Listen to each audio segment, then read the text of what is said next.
So I read that you went from 1,000 followers to 10,000 followers in 5 months.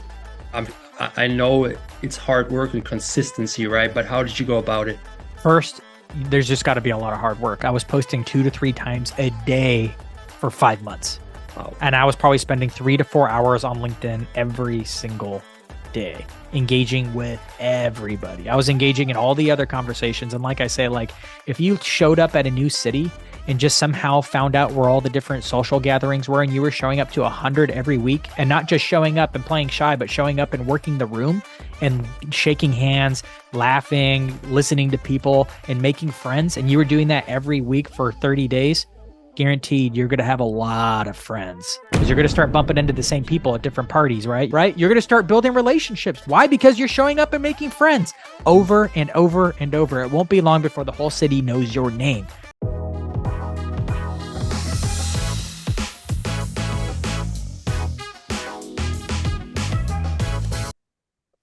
All right, everybody. Welcome back to another episode of the Marketing Tales Show with Chris Raposo. Today, my guest is Dan Sanchez. Welcome, Dan. Thanks for having me on. All right, awesome, man. I've been following you on LinkedIn quite a bit, and I love your backdrop and the stuff you do as a content creator. So I'm really thrilled to have you on the show today. So doing a little bit of research on you. You know, as someone with a degree in marketing management and an MBA, when did you know that you wanted to get into marketing? And since this is a marketing show, what do you love about marketing? Dang, it was a slow and steady process. I got my degrees later after I was already well into marketing. I was already working as a marketing director. And then I went back to school because I had the itch to get the degree, not learn more about marketing, but actually learn about all the other stuff that impacts marketing, finance, accounting, project management, all that stuff. That's why I went back to school, and it was fantastic. But I got into it because honestly, most people don't get into marketing. No one graduates from high school being like, I'm going to be a marketer. Yeah. What happens is you have a dream to go into something else. For me, it was like art. And the closest thing I could find to employment around art was graphic design. So I started there, became a graphic designer. That led to web design, which led to social media marketing, which led to all kinds of email and text message marketing. And all of a sudden I was doing all the digital stuff. I started taking on paid media. And before you know it, I was doing all the marketing stuff. And I discovered that I loved marketing because it was equally creative as well as left brain data analytics, looking at conversion rate optimization and all that kind of stuff. And I loved all of it.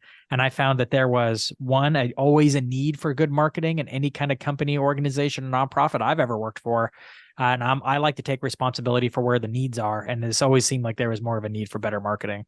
Absolutely. And I actually just found it to be fantastic. So I got into marketing through that route. It's not a super common route, but there's other people that get into it from the art and design route too. So Sure. Well, kudos to you for going back to school at a later age. I did the same thing. I graduated at the age of 39 from the University of Florida, and I just I wanted that degree, and it wasn't communications because I was stuck in a different field. I wasn't a paralegal, and I didn't like to do that anymore. So I started going to school, and I loved storytelling, loved writing, and that's how I fell into marketing. That's how my story went. But yeah, I love it, and I love your content, and I always like to have content creators on the show.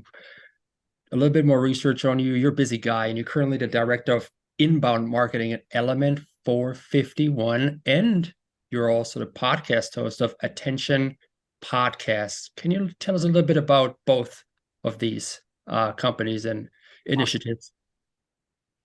absolutely. I fell in love with podcasting working for Sweetfish. It's a large B2B podcasting agency.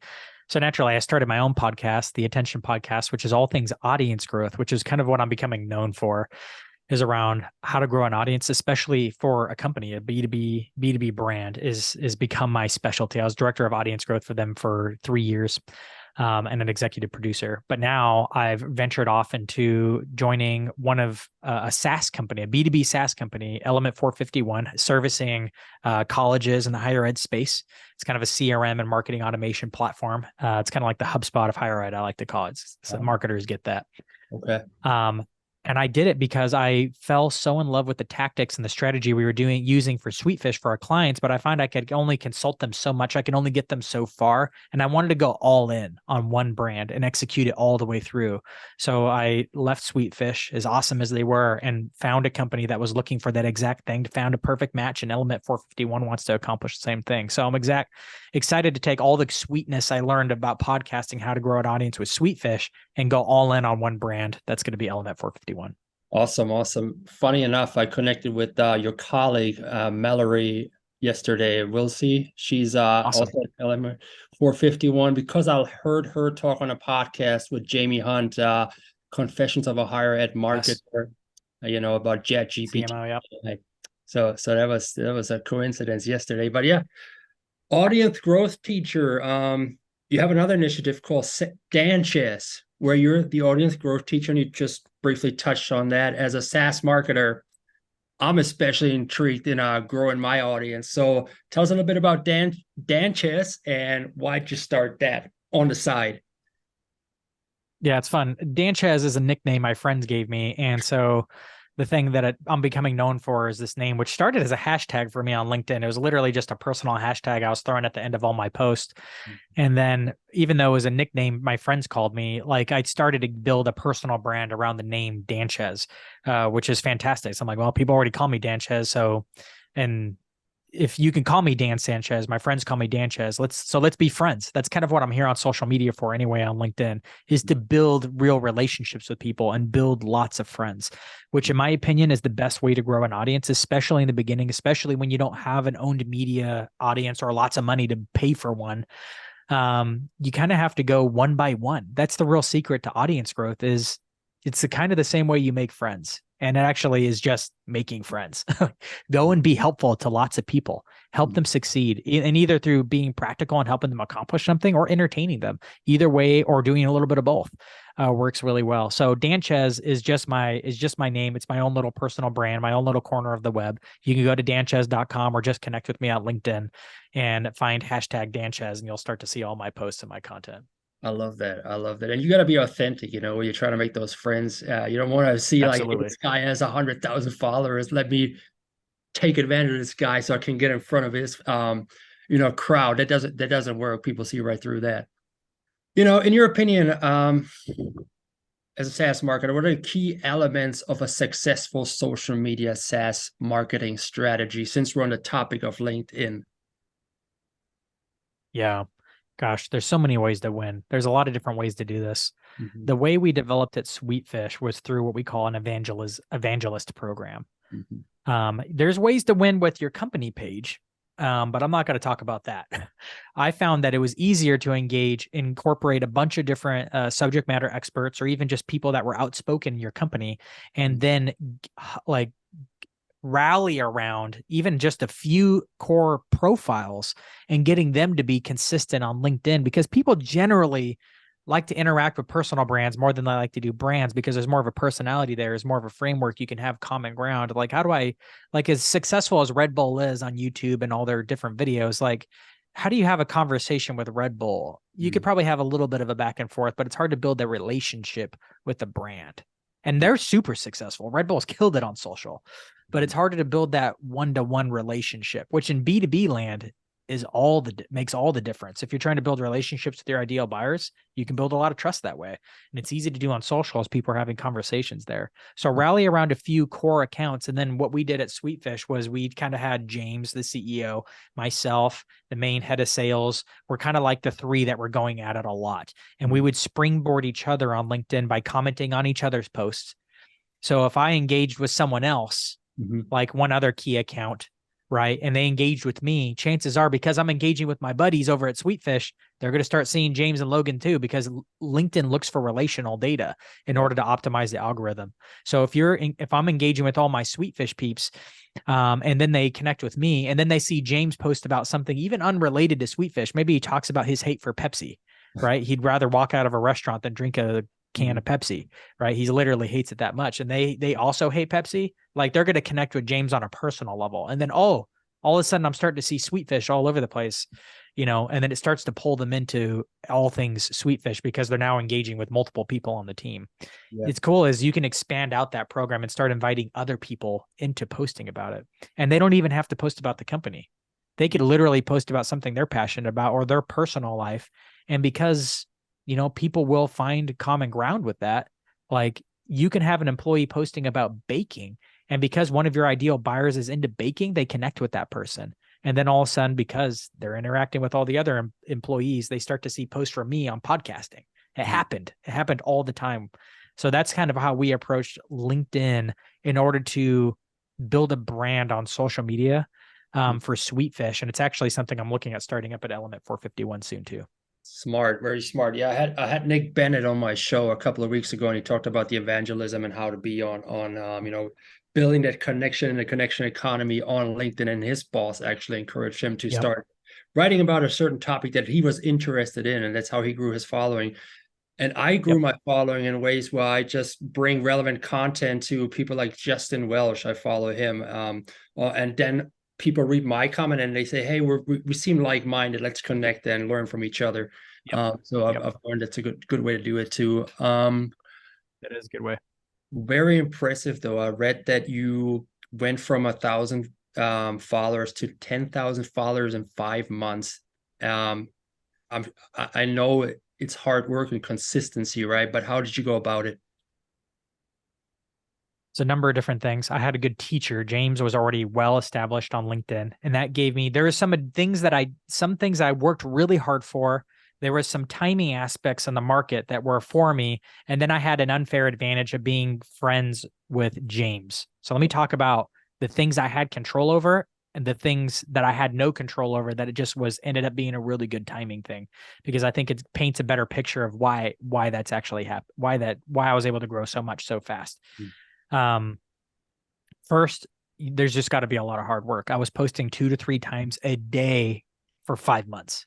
Wow. And I was probably spending 3 to 4 hours on LinkedIn every single day, engaging with everybody. I was engaging in all the other conversations. And like I say, like if you showed up at a new city and just somehow found out where all the different social gatherings were, and you were showing up to 100 every week, and not just showing up and playing shy, but showing up and working the room and shaking hands, laughing, listening to people and making friends. And you were doing that every week for 30 days, guaranteed you're going to have a lot of friends, because you're going to start bumping into the same people at different parties, right? You're going to start being like, "Oh, I didn't know you came here too," right? You're going to start building relationships. Why? Because you're showing up and making friends over and over and over. It won't be long before the whole city knows your name. It's the same thing on LinkedIn, except instead of showing up to parties, you're showing up in the comments and the posts, and you're engaging with those people there, with the people that are frequenting the posts.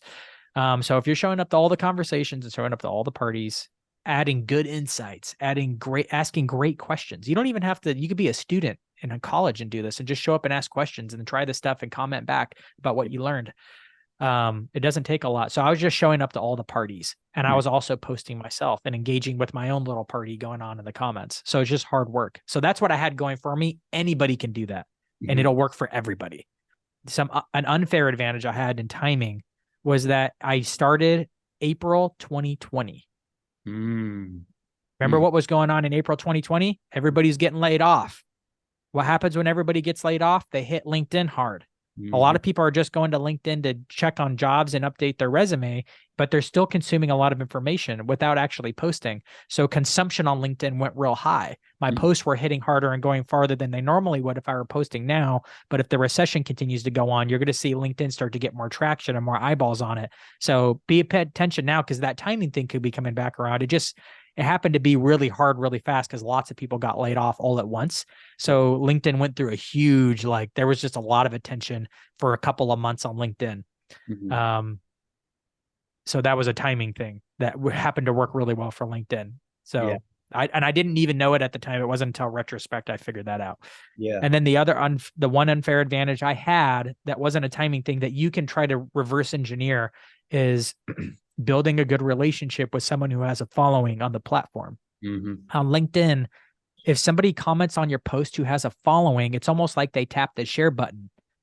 It doesn't work like that on Twitter. It doesn't work like that on Facebook. Just because someone comments on your post on Facebook doesn't mean your post goes out to all their friends. But Yeah. on LinkedIn, it freaking does. I don't even care if people taps the share button. Screw that. Like, tap the comment button. Yeah. Say something, because then it goes out to a lot of their fan base. So I had James, who had the following that I had now, like showing up and commenting on mine, which gave me an unfair advantage to get out in front of all his crowd early on. And he was commenting consistently on every post, and now he comments on some.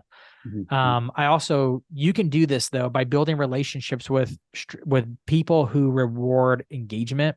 There's a few big creators out there who, if you comment on their post consistently, they will show up once in a while and post and comment on yours. One of those people for me was Austin Belsack.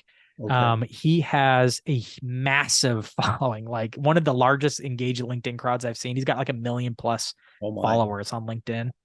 And I was showing up on his post all the time, and I was often like the first comment because I knew when he posted. And I left huge comments. So like, of course, I'm helping him out by leaving the substantial stuff for people to engage with. And I was doing it consistently. So he was showing up every once in a while, but I did this with quite a few larger creators. So every once in a while they'd bounce, and it's almost like like, you ever jump on a trampoline and you have something hit it right before you hit it. Yeah.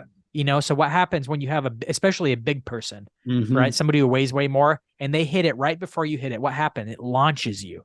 It's the same thing, but with LinkedIn. So if you have someone to go in it on it with them, this is the reason why engagement groups work too. But that's kind of people hate engagement groups on LinkedIn, so I don't even talk about it anymore. Okay. But setting up temporary engagement groups also helps. Okay. Yeah. Even though that's a taboo topic. Yeah. I've never done one. I've seen some creators who are in engagement groups, and it's like all over the place, right? Their audience isn't like the consisting audience that they need to grow their business, just all sorts of random people that don't really help their audience. There's a lot of shades of gray with engagement groups. There is a shade of gray that's less, it's pretty clean, but it's marketing. All marketers know we play in the shades of gray. The question is how much do you want to like hack the system in order to do it? Yeah. Yeah, exactly. But no marketer is in the white. Yeah, that's true. Anybody who pretends they are, I'm like, bull crap. There's something you're doing that's somewhat manipulative, or something gaming the algorithm in some way. Even if you're doing it the way the company wants you to do it, you're still trying to get what you want. It all comes down to like the reason why you serve so many people, because it'll come back to you. But is it wrong to go and serve a bunch of people then? No. Like, even take it back to like, I live a good life because I want to get into heaven. Yeah. Is the goodness I'm doing insincere because I want to go into heaven? No, it's not a bad thing to want to get into heaven. You know what I'm saying? Yeah, not that heaven works that way. I'm not speaking, but you know what I'm saying, right? I know exactly. I don't want to throw out bad doctrine either or whatever. So all my Christian peeps out there, that's not how it works. But so, anyways, let's go back to audience growth. You first have to, especially in marketing, you have to understand your audience in order to speak to them and to their needs and to their desires and their wants. How important is understanding your target audience and building a SaaS marketing audience on social media? And can you share some tips for getting to know your ideal customers? How important is it on social media? You could probably get away without doing it, but you can't get away without getting to know your audience. I just think it's a wasted opportunity if you don't do it on social, because they're hanging out on social and are having the conversations, and it's public for you to join in the conversations. So why not walk up to them? It's like going to an event with your ideal buyers hanging out, not actually going and sitting at that table. Instead, you're sitting at a different table by yourself. It just seems like a waste. True. You're probably already there spending some time. You might as well stop by the conversations and get involved in them. It just makes sense. Ultimately, you can't be a good marketer without talking to the buyers, without talking to the customers. If you don't talk to them, and at the very least, like, listen to sales calls where they're talking, like, how do you know what to write? Everything's a guess. The only way you're going to know and have a better discernment of what to write for them, what content to make, how to even promote your product to them, is to know what they care about, to know how they think, to know what are their concerns, what are their wins, what their life is like. And I don't know how to do that without actually engaging in conversations with them. Yeah, that makes a lot of sense. I've heard that time and time again to sit with sales team, customer success, just to figure out the beat on what's going on with your target audience. I consider you an influencer with the following you have and with the engagement that you have. What role does influencer marketing play in building a SaaS marketing audience? And in today's creator economy, what do you think companies should do? Should they hire creators from the outside, or should they, like your company did at Sweetfish, encourage their employees to become content creators on LinkedIn and YouTube? I think both work incredibly well, especially when you pull them together. Mhm. Because again, especially if it's on LinkedIn, because LinkedIn has that weird comment game going on. Remember the trampoline thing? If you Mhm. can hire the big kid to come and bounce you up and then have everybody else take advantage of that, that works out really well. You could Yeah. do it the other way, it just takes longer. But if you can get some distribution by hiring someone who has that distribution, which is exactly what Element 451 did with me, you better believe our evangelist program is going to be able to take off a lot faster, because if I'm in commenting on every one of Mallory Wilsey's posts and Artis's posts, our CEO, then it's going to go a lot faster, especially if we start engaging consistently more with our buyers, higher ed marketers on there. So it's going to Okay. happen. Okay. Great. Since you've been in a game, a LinkedIn game, since you said April 2020, really hitting it hard. What is one important lesson that you've learned during your time since then? One important lesson that you could share with the audience on becoming a better creator on LinkedIn? Only one? Dude. Give me I'm like, three then. Give me what's the three. best one that if you're starting from scratch and don't have any, that makes the biggest difference? In my opinion, the most underrated one, that's the easiest one that actually can fuel a lot of everything else, is like literally just showing up in other people's comments and trying to give your best 2 cents in them. Mhm. Um, there's something about that that will teach you what to write for your post. Oftentimes, if I don't know what to post, which happens to a lot of people, especially in the beginning, I just go surfing through the feed and I try to leave as many comments as possible. Generally, within 3 to 5 comments, I've left a comment that I feel pretty passionately about, and it's a longer one, right? I'm Uh-huh. like, it only takes a few more steps to reverse engineer this into a post. And I know it's going to be probably relevant because there's already a big conversation going on around this topic. And this is my spicy 2 cents on it now. So Smart. if anything on LinkedIn, just start getting involved in the conversation. Uh, It's already priming the algorithm for everybody who's engaging with you in those conversations for those people to then see your next post. So start engaging in the conversation. And then as you start to notice your post starting to become more articulate and you have a good point of view and people are like, oh, I love this, then turn those into posts. So if you're afraid to start posting, get started in the commenting, build up your comment game, and then start posting. But I think that's probably the most underrated thing people do. A lot of CEOs want to outsource their LinkedIn game. I'm like, you can't, because you have to be in the comments. You yeah. can't do well on LinkedIn without comments unless you have a substantial following somewhere else. Like Hmm. the Hermosis, Alex Hermosi and Layla Hermosi have a pretty strong LinkedIn game that somebody else is writing their content and posting it for them based on other videos they've made. And Uh-huh. it's working. Why? Because they're freaking killing it over on YouTube and they've built a massive amount of affinity for their content. So when people show up on LinkedIn to comment, they don't even have to engage with it because it's working so well. Gary Vee does the same thing. He That's doesn't engage in his comments nearly as much anymore because, well, he's already built a strong amount of affinity somewhere else. If you're yeah. starting from scratch on LinkedIn, you don't have that. You're a good post and no one knows who you are. Yeah. So start to get involved in the parties and start to go and shake hands and get to know people and have good conversations. And then when you post, people will know you. Perfect. Show up in the comments, everybody. Okay. As we close the episode, what are two books you recommend anybody should read about marketing? And if not books, either maybe a podcast or YouTube channel to follow. My two favorite books on marketing are books that hardly any marketers ever heard of, except for Hmm. the few that read as many marketing books as I do. This first one's expensive and is one of the least read marketing books, but it's honestly, it made a massive difference in my career. I look back on it all the time, and Mhm. it might just be because of my personality. It might just be, I don't know. I find most marketers have a critical book that they read early in their career that's usually around copywriting, but it gave them a framework on how to sell to clients. For that book, for me, it was a book called Marketer's Philosopher by Flint McLaughlin. Because he's really into it, like really into like his personal brand. He's like made it with leather and it's got like gold flaked pages and he made it really fancy. So it costs like 40 or $80 or something like that. But it is a really nice looking book. It's very concise. It's a very short read. Literally half the pages are padding and just there for notes. It's just Yeah. stupid because they needed more pages because it's that short of a book. But Wow. honestly, it's probably some of the most concise, most well articulated thoughts on marketing that I've ever read in my life. And he also has it because it's marketer, it's philosopher. It has more of that philosophical rigor and tone to it that I really resonates with me. Like I like C.S. Lewis as an author. So if you like C.S. Lewis, then Mhm. this book, this is like the C.S. Lewis of marketing. Nice. He articulates marketing at a level that just like, it's not at a psychological level, it is at a philosophical level that helps you understand why the things we do in marketing matter and why they Mhm. work, and Mhm. helps you walk through how to reverse engineer a thought path that someone needs to take in order to go from not knowing you to trusting you to buying from you in a Mhm. way that I think is best articulated. The other book I love is a book called um, Your Music and Your People. It's Mm. written, it's also one of those books that it's so like if you took out, you couldn't remove a single word from one page.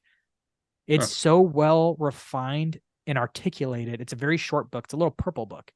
It's written by Derek Sivers, and it's written for musicians Huh. who are the people that are the most skeptical of things like marketing because that's the man and that's not the art, that's the business taking advantage. It's almost like a book about marketing written for the biggest skeptics of all times Mm. on marketing, and it is the most wonderful articulation of why marketing is good, why it's worthwhile, and why it's an extension of your art.